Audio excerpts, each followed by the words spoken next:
Welcome to It Takes Heart. I'm Kate. And I'm Sam, and we can't wait to share more incredible stories of healthcare professionals making an impact across Australia.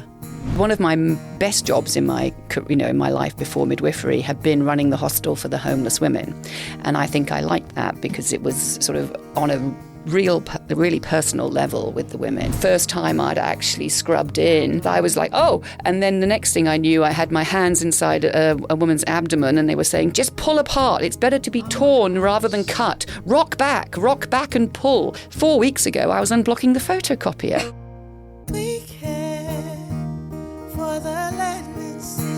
We acknowledge the traditional custodians of the land of which we meet, who for centuries have shared ancient methods of healing and cared for their communities. We pay our respects to elders past and present. The midwife that we're chatting with today has had an incredible life. Born into an Air Force family in Singapore, Lorraine Evans has travelled the world and certainly had an eclectic career, which included managing a hostel for homeless women, media sales in London, teaching English in Thailand, then PA work in the UK before studying midwifery. In 2012, she landed in Australia with her midwifery degree and a goal to see as much of this country's vast landscapes as she could. There's never a dull moment in Lorraine's life. She's even a wine judge in her spare time, and she arrived today carrying a backpack full of wine, which we loved. Although I don't know if it's been given to us, but let's see. We can wait and see. But strategically sitting in your office. I know, right? I'll pop it in there.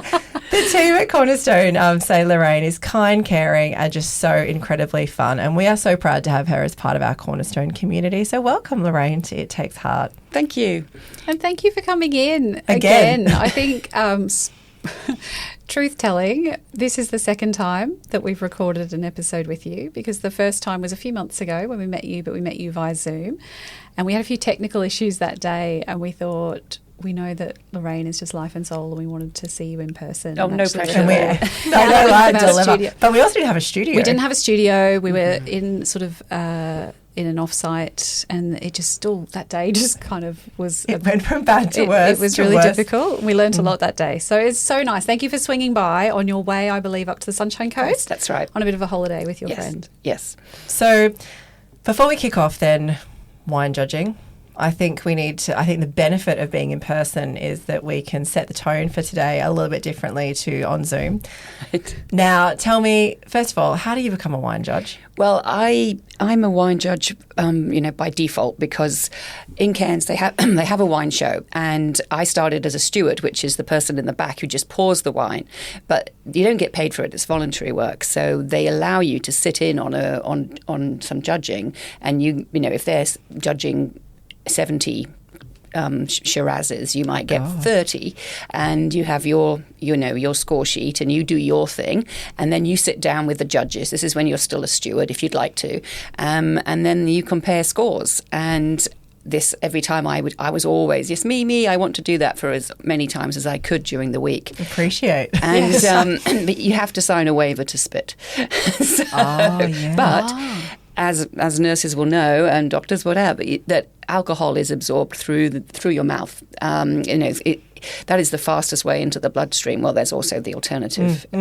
But usually, like for a baby that's got a low blood sugar, for example, we don't give it to drink the sugar. We actually rub it into the gums. Yeah. So a lot of alcohol is actually, you can't drive to a wine judging, because, even though you do spit out the amount that you've potentially taken, quite a lot of the alcohol has been absorbed. But I started off not great, but then as I was doing this, I think it's been like 11 years now, and I've been a judge maybe the last 5. Oh, wow. And it just became to the point where I was able to fight my corner. I did a wine course. I met up with the other wine judges that were local to Cairns for these wine evenings where it's disguised and you pour yours and you have questions, and therefore I just got further and further into the wine. But when the judges are all introduced to them, to each other at the start of each wine show, they always say, this is blah de blah, and they've been working for Brooke Brothers for this many years, and here's the winemaker from South Australia, and then they get to me and they say, and here's Lorraine the midwife, and she drinks a lot of wine. I think that's a great intro. I think so. Well, Kate and I, this is Kate, and she drinks a lot of wine too. And we thought, as do I, her friend, we were like, well, we would love to give you our favourite rosé and get you to judge our rosé. Okay. Before we get started. So I'm going to get Kate to pour. And then We'll see if also we can enjoy that throughout the podcast. But There was a... maybe we might take two Kate's on that. not used to We need pouring. to- She's sorry. just used to receive. Oh, What did you do? it's And broken she's across. smashed her whole glass. Oh my So goodness. we're going to get you to do the next one. We'll have to have one of them in a I'll straight have a sided. glass. Do Do we you wanna need pass me to? over that? Do we just Yes. cut and do No, we need to we can just go. do we It's need real. to- Come on, let's. I don't mind. I'm from Toowoomba, so I'm happy to have Listen, mine no matter which Thank way. you. This You're is from yours. When I grew up, we had it in a bag strapped to the clothesline. Oh, I heard there was that... Goon of Fortune. Yes, That's Goon what of I've come from. Fortune. Goon of Fortune. Fortune. We strap it up to the clothesline and spin it and around the where backyard. it stops instead of Where like it stops. spin the bottle. Yes. So tell us a little bit about this rosé. Oh, goodness, you put me absolutely on the spot. So, well, one of the first things that, and you must always remember that I'm doing fake it till you make it always. As are we. Yes. Is that We I just would smashed a I glass. yes, it's the first one of the day. I would steal your questions for a second. You Yes. need pure white behind because you're going to look at the colour first. Right. And obviously this is being a rosé, there it is in between the two. So I would imagine this one has only been lightly left in contact with the skins, but who knows? Right. And then we'll go for whether or not we've got something decent on the nose, and Is that decent on your nose?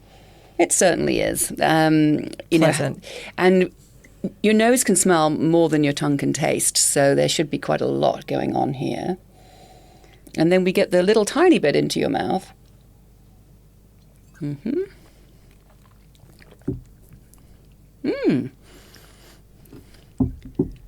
Now, so And then- you kept that in your mouth. Yeah, Longer kept it- than Kate and I could have had 3 glasses yes, in that by that time. time. But what you're doing is you're actually letting it go underneath your tongue, and then you're breathing in to allow air to go over it so that you can actually taste the flavours. practice And it. then you'll notice that there's more than one layer to the wine if it's a good wine.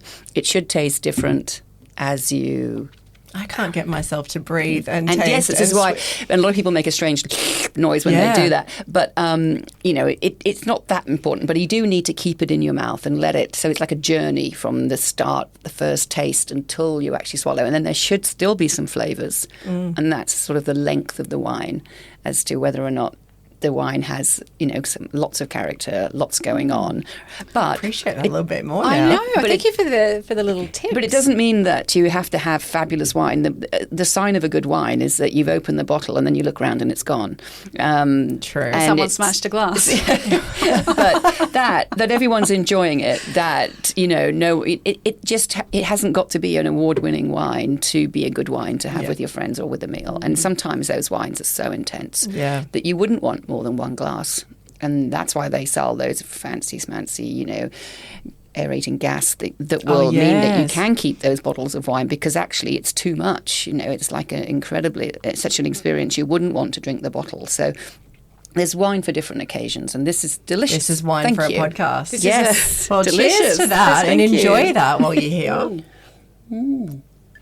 We can absolutely get a top up if we need as well. Now that Kate's poured that Tech glass. team will just be going nuts that we've got so much liquid near All the equipment, yes. near all the equipment. But Anywho. Korea. Oh, Let's talk about Korea. my cheat nose. This will be the first time where we've ever had to cut an episode because we put wine into it. Now we're just like, whoa! God, Hopefully we'll have to do So I'm not take 3. really sure what Lorraine. The What you chat tone. about with Lorraine? Not sure, but God, it was fun. I feel like I know more things. So going to your career, wine judging, we heard. Which is only a hobby. Yes, I was And just going to say not- that is not a and- career and point. Can That was can it I is a just career say that for I some. am like the lowest of the low in this Yes. scenario, and I'm not a top I think it's a wine wonderful judge. hobby. Yeah, I think I need a hobby like that. Just a hobby in general. But anyway, good hobbies. But I think you're saying the careers like that we talked about. There's so many Yeah. different avenues you've worked. Yeah. How did you come to midwifery? Why did you choose midwifery? Well, midwifery, I realised because I was born in Singapore. My parents were stationed in Malaysia, and we always moved every 3 years. It was constant of moving. Even if we went back to Berlin, for example, for 3 tours, we were always moving. We were always making sort of new friends and learning. And you could never get bored because there was always something. Nothing just went on. You never assume you've got all the time in the world to do something because you won't be here next year. You'll be somewhere else. You just got to keep moving. And then, of course, my parents retired, and I managed to pick a university course that came with a year abroad. And that was... that actually was part of my choosing of American studies, was a year in America. How fabulous. I must do that. American literature, never been more interested. Yeah, I bet. So I often don't make my decisions based on the most logical of reasons. And I've been, traveling there. I encouraged a partner in the past to take a job in Hong Kong because I thought that would be interesting. He had never lived abroad in his life, but we went there. That didn't work out, but I realised wasn't keen to just stay in the UK. And I started to think, well, what jobs would I be able to do that would enable the travel and a relocation from London? Because London is fabulous, as I imagine Sydney is, if you're wealthy, and pretty awful if you're on a low wage. And one of my best jobs in my life before midwifery had been running the hostel for the homeless women, and I think I liked that because it was sort of on a really personal level with the women, getting to know them, getting to understand, getting to help them to get themselves back on their feet, get their benefits sorted out, get them new accommodation. After the hostel, there was a limited time that they could stay there, so setting them up to go on. And I just realised that when I had done that job before midwifery for the longest of all my jobs, and then I tried all these different things, and I was in property and being a PA in an international property company, and then I was flying business class to Chicago in my suit and heels and my briefcase and doing all of those things. But I never enjoyed it as much as I did when I was working with the women in the hostel. And so when I thought, right, what jobs can I do that will take me out of the UK? And America was actually on my list. And thank goodness we've dodged that bullet, as it just goes from bad to worse there. But also that... and of course, healthcare was on the list. And then the more I looked into it, midwifery, of course, was back with working with women.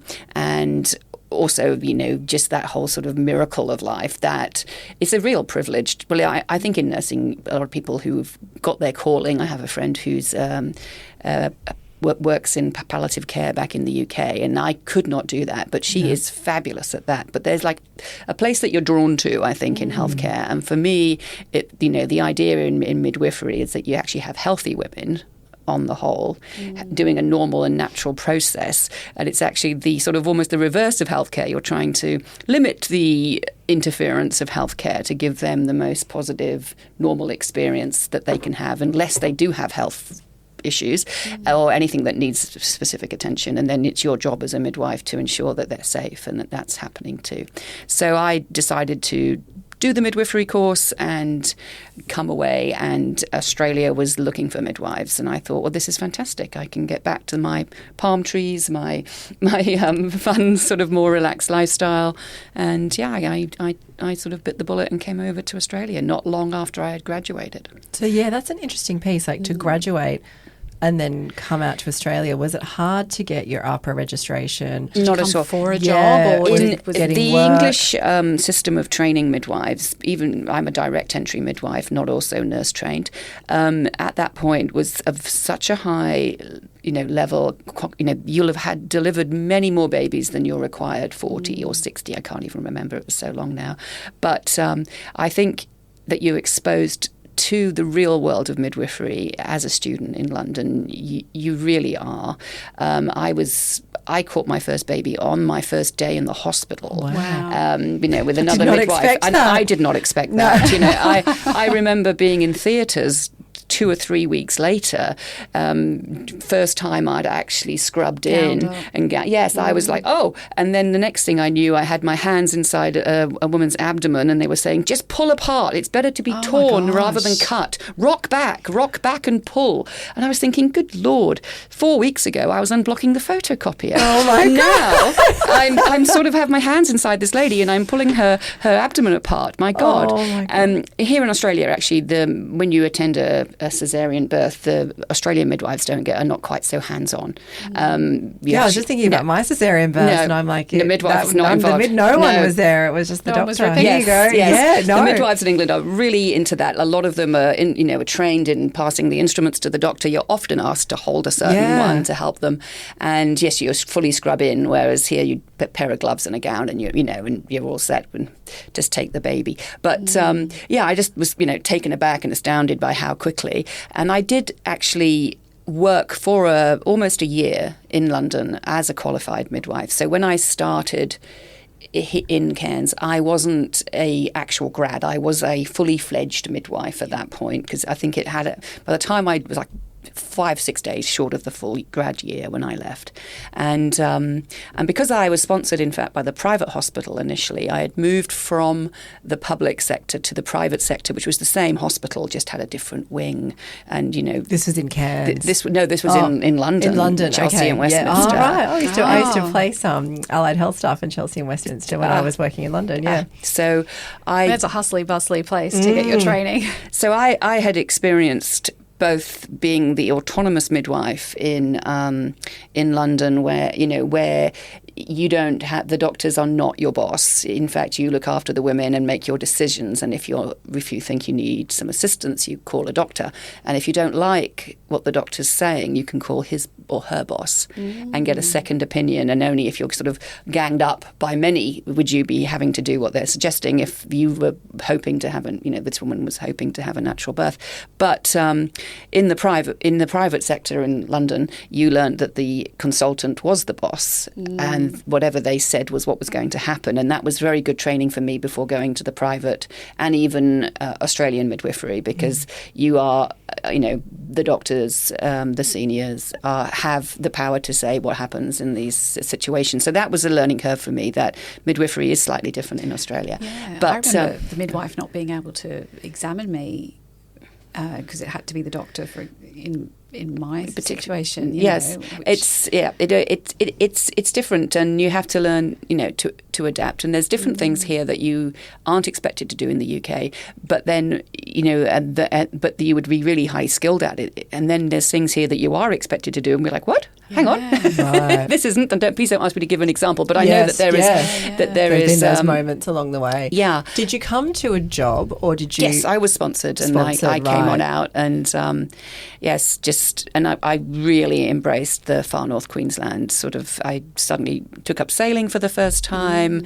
I loved the fact that I could be in the swimming pool, an hour before my shift, whether that was under the stars or under the sun, looking up through the palm fronds before I drove my 6 minutes to work and parked for free, compared to the London allow 2 hours, planes, trains, automobiles, journey of hell in the freezing cold. Fairy godmother waved a wand in terms of my Australian, immigration. Yes. So how long did you work, I guess, permanently in that role? I was there nearly 7 years in the private, and for various reasons it was time for me to go, and that's when the fantastic opportunity arose that I realised I could either go over to the public, or I could take advantage of what was looking like being quite a fixed position, much as I really love Cairns, and I have an apartment, and I have friends, and I belong to different social groups and 2 gyms, and not that you'd think so. 2 gyms? 2 gyms. There's always going to be something I want to do. I was just going to say, 2. I was struggling to get to the one that I joined. And I realised that through doing agency work, that I would have this sort of freedom of being able to see Australia, and not because I wasn't seeing that much of Australia when on the full-time work, and I was also going to have more challenges than just following on and then seeing 20 years on my retirement still the same sort of set of people, the same situations, the same repeating, which is what was driving me mad in London in the PA job. Was, oh my goodness, am I getting this guy's kid's ski insurance again? Oh, are we renewing his car his car registration again? The years were ticking by these repetitive events, and I just have loved that. Through the agency, I've gone from Tasmania to Thursday Island to South Australia to Western Australia to South Queensland and so forth, and all sort of paid for by agency work, and still been able to maintain my home in Cairns while having these experiences. And almost every contract that I've done, I've met someone that's remained in my life as, a friend, someone who, whether it's a doctor, whether it's another midwife, it's just been a really good way to meet people and sort of have or another agency midwife who isn't even from where I'm working, but just is, in the same situation. And I think when you're turning up with a backpack of wine, I feel like I'd be a friend too. My friend is expecting that wine in the sunny. I know. So do you then go back to Cairns and do some work there, or do you have a break in between contracts? I'm casual, and I love this sort of freedom of having like this sort of idea of I know when I'll say I'll do a contract, and that's allocated, and there's usually enough work that if I say, can I work now, there's my agent Becky will find something for me around then. And I also, when I'm back in Cairns, decide put myself forward as a casual, and I predominantly work in the special care there. And then I also, so I have this freedom. And what I have loved is I'm still such a big traveller. And I've been to the US last September, October for a friend's daughter's engagement party. Then I went back for the wedding in Texas in May. And I'm just currently booking a trip that involves air miles to get me to Milan, and then I go all the way through Italy, and an American friend's meeting me there, and then I'm meeting a British friend in Genoa, and then we're going all the way through the south of France until I meet up with my family, my sister, my niece, my mother in the south of France, and then cut round in another loop to get back to Italy again before coming back. And the joy of working for contracts and being casual is that I don't have to put in a performer and ask for time off. I don't have to wait and see if I'm allowed. Well, that bargain airfares sitting there only for this weekend only, and if you have to go through HR that you're not going to be able to get that approved for 10 days minimum, that bargain flight, that air miles offer is mine, and I can make that decision and just go for it. And that's what I've really loved. And a lot of sometimes when maybe there's not a lot of casual work, where I live. People are like, you need to get a full-time job, you'll feel much. And I'm like, no, I don't. I don't want that responsibility again and then being tied to one place. There will always be work. Absolutely. Yes. Yeah. There'd be loads of challenges, I'm sure, as well. Like, you've spoken a lot about what you love about that contract work, but we see so many things where people don't love a community they've gone to, or the team they're with maybe isn't a great match, or, just the lack of resources, staff shortages, staying in staff quarters. Yeah, some of them are. Give us the warts and all. Sometimes. Yeah, I think it's good for people because people ask those questions like, what is it actually like? And I think it's really good to have an insight into what's bad, because you can be well prepared. Sometimes it's like, it's actually not that bad. Mm-hmm. Or I think it depends on the personality. I think it's not for everyone, is probably fair to say too. Yes. I think that one of the things is I have had some fabulous accommodation, and I have also had some, the best is when it's so bad. When it's so bad that you can complain without looking like a princess. Yeah. And that happened on a recent contract. And I was, I turned up, it was quite late, and I got to the place, and honestly, it looked... honestly, it looked like something from a movie set of a crack den. Oh, wow. And like a Tarantino movie. It was so bad and so repellent. I mean, I've actually showed people photos where people have actually said, I can't look anymore. I can't look at that at all.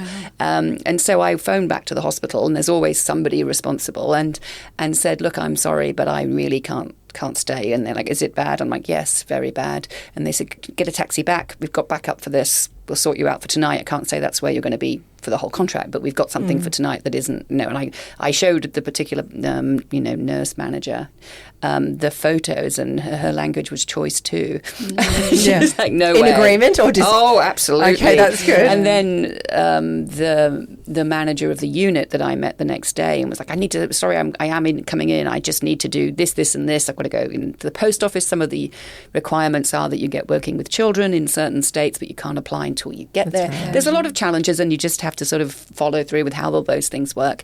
But I said, and I don't know where I'm going to go, but I'm certainly not staying in the place. And I showed her the photos, and she was so distressed that she insisted I forward them to her, and then sent them, I think, to all the senior people in the hospital, saying, and this is why we can't get agency to stay. We have to do better than this. And this room needs to, the mattress, anything in this room needs to be burnt. That's good, though, that they understood and respect the role of the agency nurse, because it's true. It's all those little things then that make you go, I'm not going back there. Yeah. And I have predominantly, really, either I've been very lucky or is that I have had, good experiences on the whole. Sometimes, yes, it can get to the point where you think this isn't actually, there's not enough of us here. There's a sudden sickness, and then somebody else doesn't turn up for because agency, they're expecting people, and then I don't know, maybe they had another offer or something, or changed their mind, and then everyone's counting on someone turning up. And it can get crazy, which on the one hand can be fabulous because you end up with overtime, and who doesn't love a bit of overtime in the bank balance, but also a little bit overwhelming when you're suddenly expected to do shift after shift after shift without a break. As you say, in these areas where, sometimes you're waiting on the, RFDS to come help, and there's only so many planes, and there's many more jobs, and you're on a wait list, and you're just trying to maintain a situation where you wait for your information that the plane's at the airport, and then you get to do the sort of fun ride in the ambulance with the ambos and the blue light to the airport, and do the handover on the tarmac, sometimes in the driving rain, and you sort of it has almost a sort of a quality of, yes, I'm very glad that I left the UK and I'm not still trudging 2 hours to a job and repeat of the day before. Yeah, no day would ever be the same. Because you've delivered, wasn't there a security guard helping one of the births? No, just that, it was just actually, I was quite distressed that there wasn't enough backup, and I actually made a quite inappropriate joke that the only backup was that one of the security guards once saw an episode of One Born Every Minute, and that was all. I mean, the whole area that you practice in, having babies is unpredictable. Absolutely. So if you're in a more rural area, I know that they have things in place to move women to maybe a larger hospital if it is a complex pregnancy or things like that. But things happen. With they do. They routine do. pregnancy. And they what happen at once. Then? They happen at once. The worst is the lull. Once you've had in remote areas sort of 7+ days with no deliveries and no drama, it's coming, and it's coming at once. It's all going to happen, bang, bang, bang. It's going to be people trying to deliver in the corridor because all the births, your 2 or 3 birth suites are full, and there's, it happens like that, which I quite like, that rush. And I also then quite like those periods of quiet where you can sort of get to know the other people that you're working with, and, that's when all the checks are done and everything's sorted, ready for the, you're almost preparing for that tsunami of women through the door, which will happen. I was just going to say, I feel like last time we talked about this, that one birth that's really affected you, or the one that's been, a particularly challenging one that's gone okay in the end. Is there any of those? I think, I don't know, even because there's been several. I think being in a very, very remote area once, and having and being on night shift as the only midwife in the hospital, and suddenly, someone has been admitted through ED, and it's such a small hospital that they haven't phoned to tell me. She's just appeared from ED through the doors into my section. And I can tell the way she's walking that she's in labour. She's with another lady.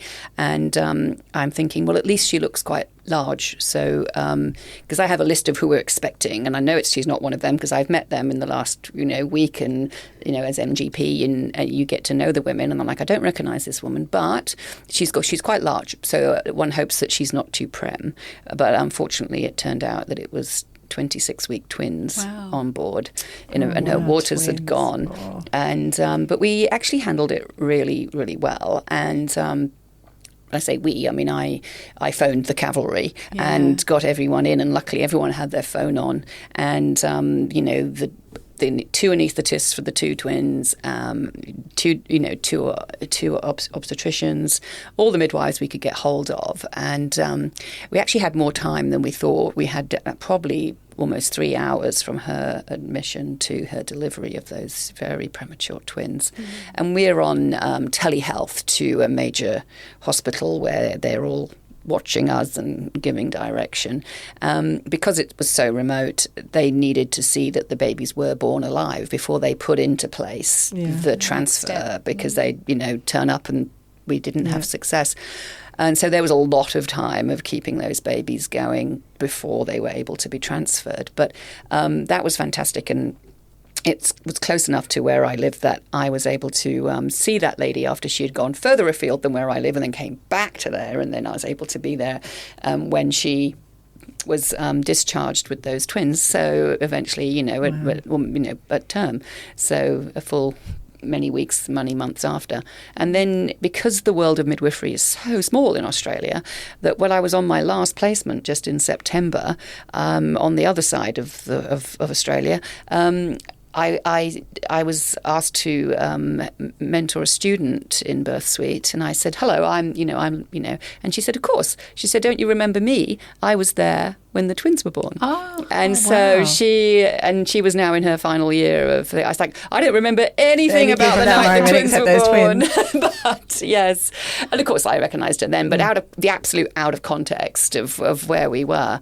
So so things have overlapped like that, and when you do a midwifery job as a contract, even if you've never met the other midwives there, if you because I'm of a Facebook age, I guess, and I think it's not for the over 40s. So yes. We are in that group. Yes. If you go on, you will always put in the new person that you've just met on the contract. Even they will have friends that you know. Yeah. There's such a small community of midwives, so you'll be able to say, "Oh, so and so. Oh, yes, I met them on that contract." And so you're able to sort of make all those connections that way. Where's the craziest place you've delivered a baby? Has there been anywhere you go, "God, that was a bit"? Well, I think those twins there were that was pretty hairy. I mean, ever not in a hospital? Well, I did in London. In London, you train a lot with the home births, and I can't claim this as my own, but I remember in London too that a friend delivered a woman in the Chelsea and Westminster Hospital lifts, and she got onto her knees and she said. She had a wool coat on coming just back from her break, and she said, "I couldn't believe it. I had it dry cleaned last week." And then, of course, everything had run up her arms from delivering this baby on her knees and the woman standing in the lift. Yes. Of all the hospital lifts, though, in London, I feel like that would have probably been one of the nicer ones. The Chelsea Westminster. But they never come when you want them. She might have been there a week trying to get up there. Sweet. You talked before about the telehealth support and, thinking about someone who's considering going out to a remote or regional area. Do you feel supported enough when those scenarios happen and you are talking to someone in telehealth? I think, yes. So the telehealth situation is mainly doctor to doctor in that sense. Or I think nurse, not midwife. So sometimes it might be an obstetric situation on, say, a small island up at the top of Australia where those very isolated nurses are suddenly faced with an obstetric situation, and then they might be on telehealth to us. Directing, and I'm trying to talk a nurse through how to find a fetal heart on the lady that she's with and things like that. But I think that wherever I have been placed through Cornerstone as well, I have always had the support of an on-call doctor, and most of them are within 10, 15 minutes. And they've got different personalities and different degrees of involvement. So there's been some, consultants on some projects that want to know, wake me up in the middle of the night, tell me if there's somebody in labour. And when they're at second stage about to have a baby, I want to know. I want to be in the hospital. So if something goes wrong, I'm right there. To other doctors who say, well, if you're midwives, you know what you're doing. Don't wake me up and tell me you're having a baby. That's your job. Only call me if there's a problem. I'll be there. So it just depends. And it's the same hospital. It just depends who's on call, which doctors at that point. And that's the thing with contracts. And I meet other agency midwives on my travels, and they always are surprised that I'm on my second or third tour of duty of that place. And they're like, I never go back. You always think it's going to be, but just accept your first contract and keep moving. Because when you go back, things have changed. There's different management or different doctors or different people working.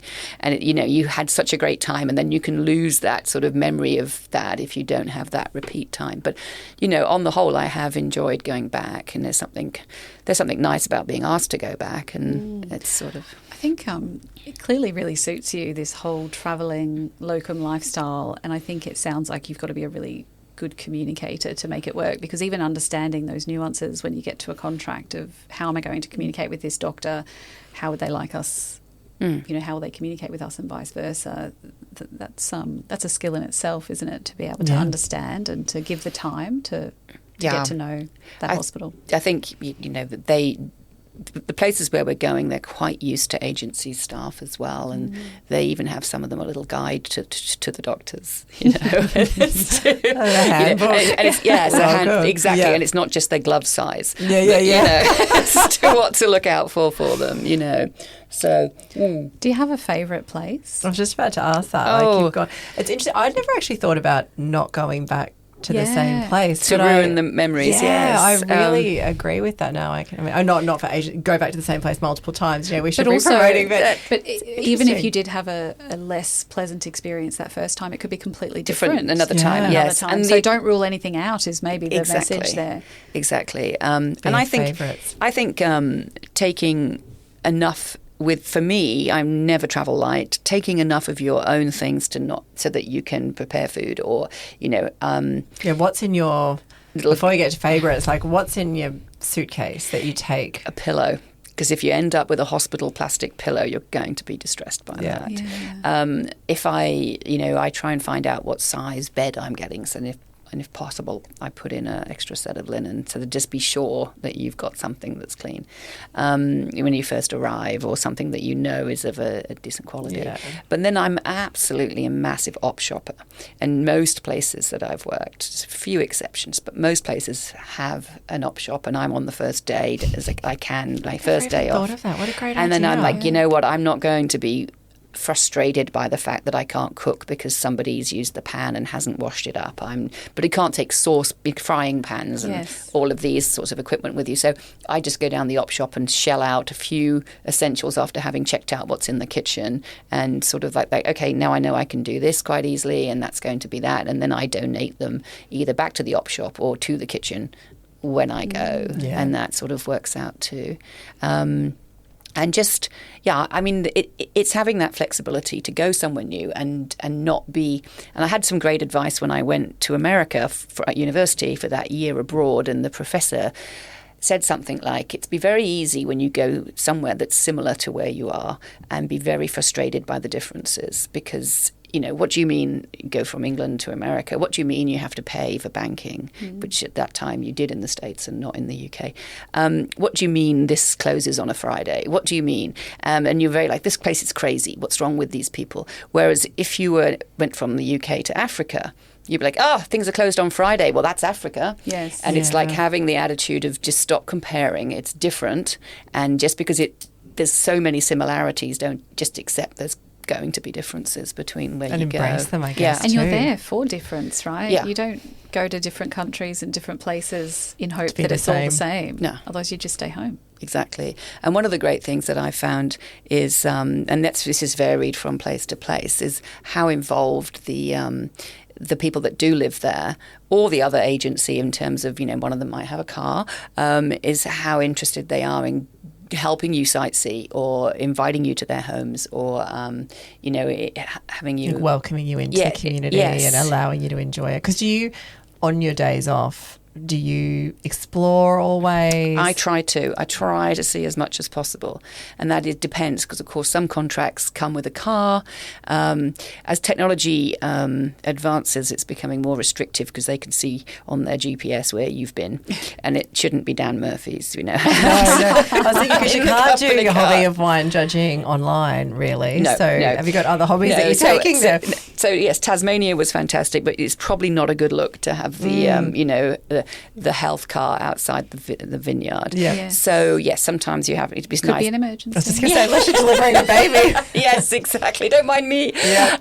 No, I think yes, I try to play, and there's always somebody. Even on my last very short contract, there was a lovely lady that took me out, and I to see a fantastic beach, and she had a huge 4-wheel drive, and we drove over the top of these dunes and came down to this, surreal, clear blue water and white, crystal white sand. And I was like, is this real? It's so insane.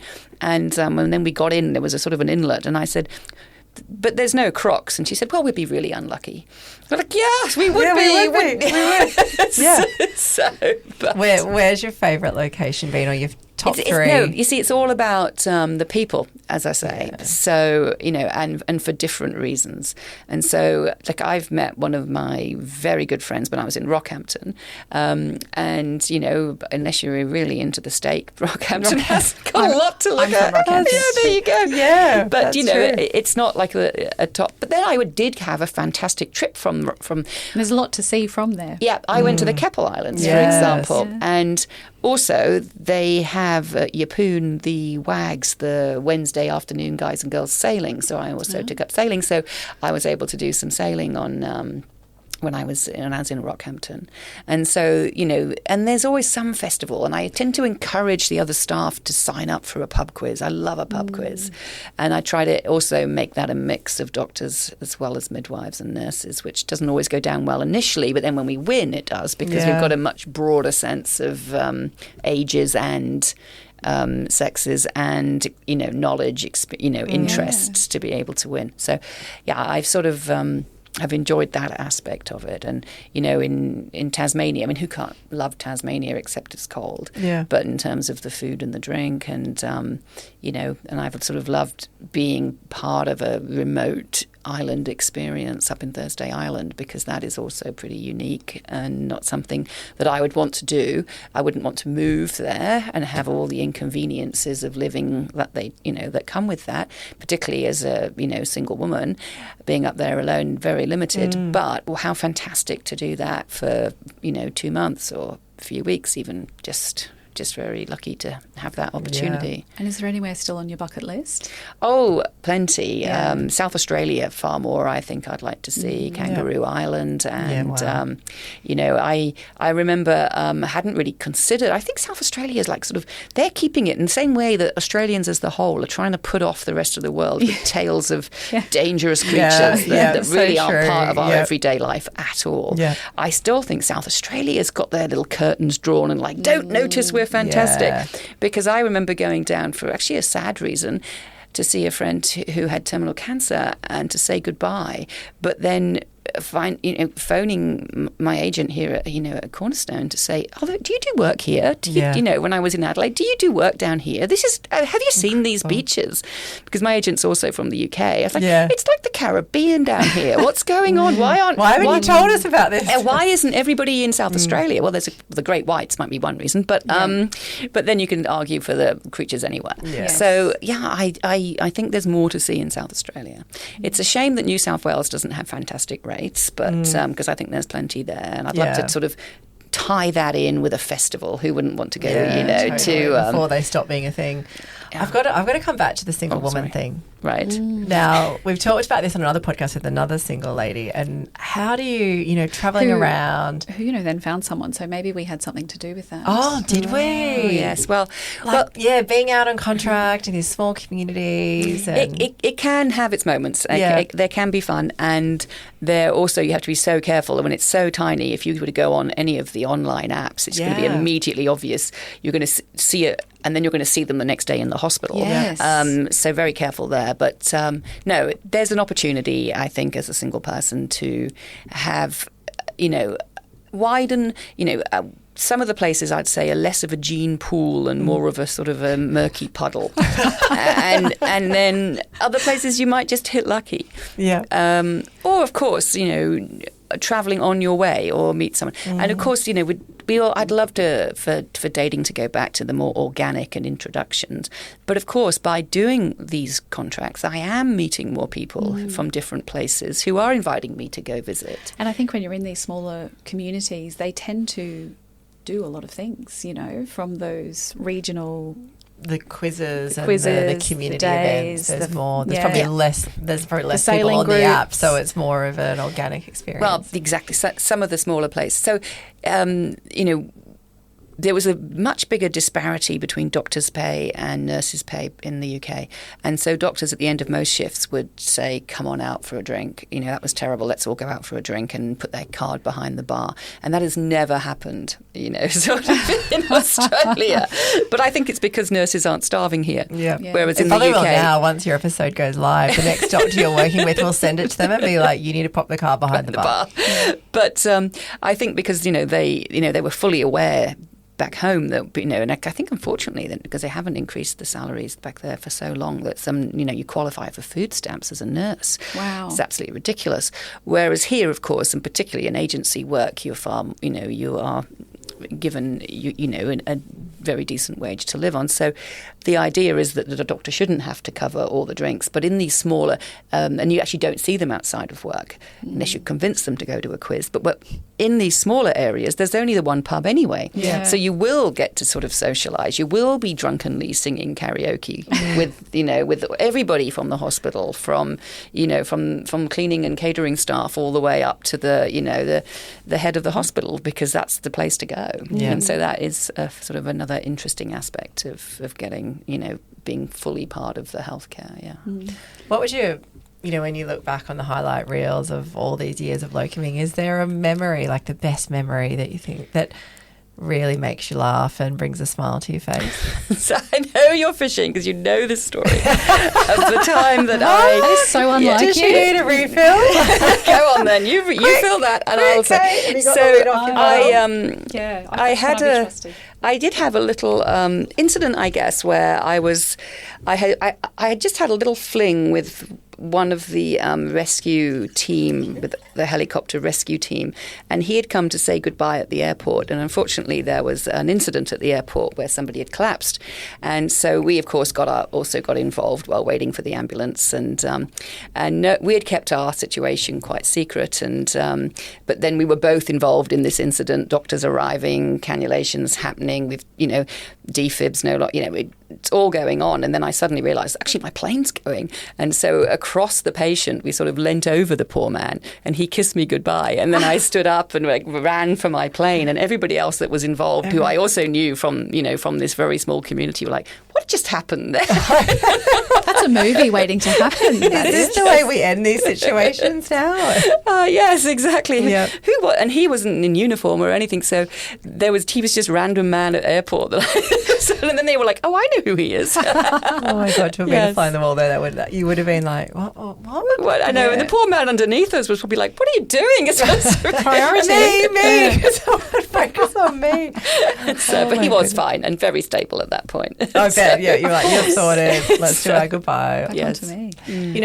Just before we wrap up, you've said that, locum work brings soul to your life. What is it about the work? I think it is that that you're not in the rut, that you do genuinely get to go to a place and you have the opportunity to meet so many people, and sometimes it can be quite difficult because some people might not be thrilled with the healthcare situation or not want to be there at all, and you get to have an opportunity to treat people with the utmost kindness and respect, and maybe just not everybody, but some people turn a situation around to a point where someone who really didn't want to be there, really was quite angry, upset on their arrival, really was facing a tricky situation with the social services or something else, from actually trusting you, and now suddenly maybe turning up for more appointments or understanding what the drug test is for, and that we're trying to prove that you're not prove that you are, that this is going to help you. Something being able to, even in a short time sometimes, by just being open and respectful, have an opportunity to make a difference. And I think you can, of course, do that in one place as well. But I think it's almost like a fresh face and, look, I don't know what I'm doing here, but I actually just want to help you, is a unique position to be in, It sounds like your role in London, helping women in the shelter, has really lent itself that beautifully. That actually could well be, because, yes, I get very cross when people, and I, we all judge. I even have a shirt that a friend gave me which said "silently judging you," and then on the back it says, "and now I'm talking about you," which is bad. But we're all judgy. But when you know that people don't choose their life path sometimes, and they've had very different choices or opportunities. And I know that have been really fortunate with my life of travel and my opportunities, and my sort of stable family background. And I've just been, all the cards dealt I've been very lucky hand, and other people have not. They've ended up with a load of just a hand that doesn't win them anything, and so. To try not to judge. And I get very cross even when people say, can you believe that this woman whose baby, she's got gestational diabetes and she's eating a king-size Mars bar now, and now the baby's, this, and these people. And I'm like, do you know what? If eating a healthy diet was that easy, we'd all be supermodels. Yeah. And we don't know anything about why this woman is eating like this. And I think we can just back off with the rolling of the eyes and and actually just see, well, what can we do today? And I even had an anaesthetist once tell a woman in labour who was requesting an epidural, well, this is going to be very difficult as you're so fat. Oh my gosh. And I got very annoyed with him, and I said, not helpful, actually, because she can't do anything about that right now, except you've upset her. So maybe, just unnecessary abuse, a bit more compassion, please. Yes, exactly. Yes. Just say nothing. If you can't say something kind, just say nothing at all. But that is what I think is the sort of the soul element of it. Maybe if that's what you quoted me and I said at one point. But I like this opportunity to, and I sometimes maybe talk too much to people, and I'm still writing my notes later because I've actually. But it's about seeing people, isn't it? It's about. Not just next. And you're seeing people in quite a vulnerable state, having a baby is not a straightforward, obvious process that people just know what to do. It's... Yeah, you'd rather have a midwife that was present and talking to you than writing the notes, and you're wondering, what's she writing? Are we all good over here? Yeah. People would feel lucky to have you in the room with them. Oh, I completely agree with you. But I think that some, I would say, not everyone's cup of tea.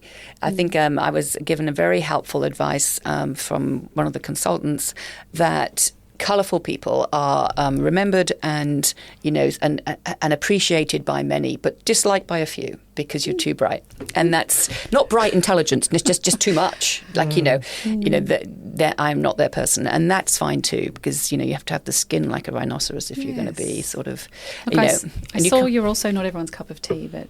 It's because you're a glass of champagne. Yes. So when you said that, you looked at me and I was like, am I not everyone's cup of tea? Much? We can talk about the too much. Did you say that? She just looked at me. I think we're both too much and can relate. Love it. Yeah. So, thank you so much. You're very welcome. It's been so wonderful to spend more time with you today. With this season, we're donating to a charity of your choice. Mm-hmm. Where...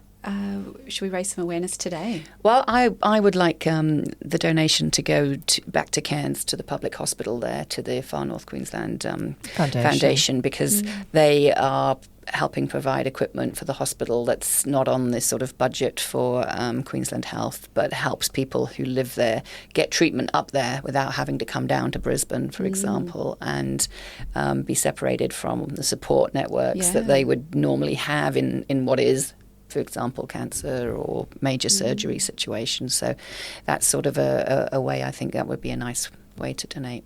Yeah, Lovely, fantastic. Thank you. Lorraine, thank you so much. I am so glad that the tech didn't work last Me time. too. I thought you were saying now. No. Oh, my God. I'm so sorry about that last. Lord, imagine if it doesn't. But just, it's so nice to have you in the space. And, you are just a phenomenal midwife. And hearing your stories, there were so many things. I mean, we didn't even get to Berlin. There's so much that I feel like we need a season 3. We need to get you back again. But look, it's been a joy talking to you. Thank you for sharing your stories. And just thank you for being you. You've just been incredible and a great advocate along all of the years that you've worked for us. Thank you. Thanks so much. Thank you. Cheers. Thanks for tuning into It Takes Heart. If you love this episode, subscribe, leave a review or share it with a friend. And if you know someone with a great story in healthcare, get in touch. Follow us on socials for all the behind the scenes fun, and we'll see you next time.